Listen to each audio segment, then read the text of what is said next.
À l'occasion de la retraite ministérielle du comité exécutif de l'institution panafricaine qui s'est tenue du 1er au 3 octobre 2023 à Kigali au Rwanda, les ministres des Finances se sont accordés sur la nécessité d'une mobilisation commune des ressources. Pour accélérer l'atteinte des objectifs de l'agenda 2063, les pays africains ont appelé à participer à un financement intégral du budget opérationnel de l'Union africaine, reparti comme suit: 75% pour le budget programme et 25% pour les opérations de soutien de la paix. Afin de réaliser les progrès que nous souhaitons, nous devons nous assurer que nous disposons des ressources nécessaires pour mettre en œuvre les programmes de notre agenda. La mobilisation et le déploiement efficace des ressources sont essentiels.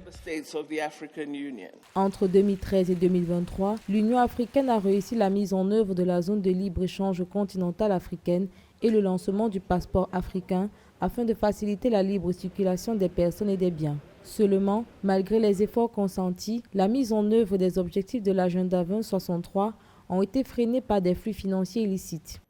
La présentation de cette facilité de développement de projet du NEPAD et la décision de créer le Fonds de la facilité de développement de l'Union africaine destiné à mobiliser les ressources financières nécessaires à la mise en œuvre effective du deuxième plan décennal de mise en œuvre sont considérés comme un impératif.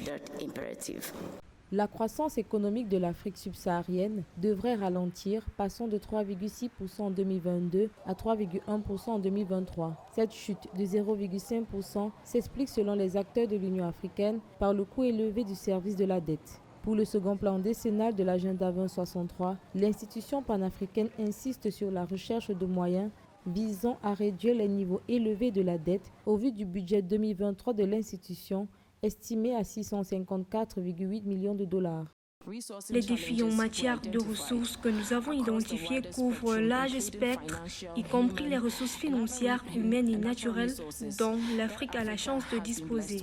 Des idées novatrices visant à atténuer les difficultés et à tirer parti des possibilités d'exploiter ces ressources ont été pleinement discutées. Le processus de transformation et le leadership visionnaire seront les clés d'une mise en œuvre réussie de ce deuxième plan de la mise en œuvre décennale.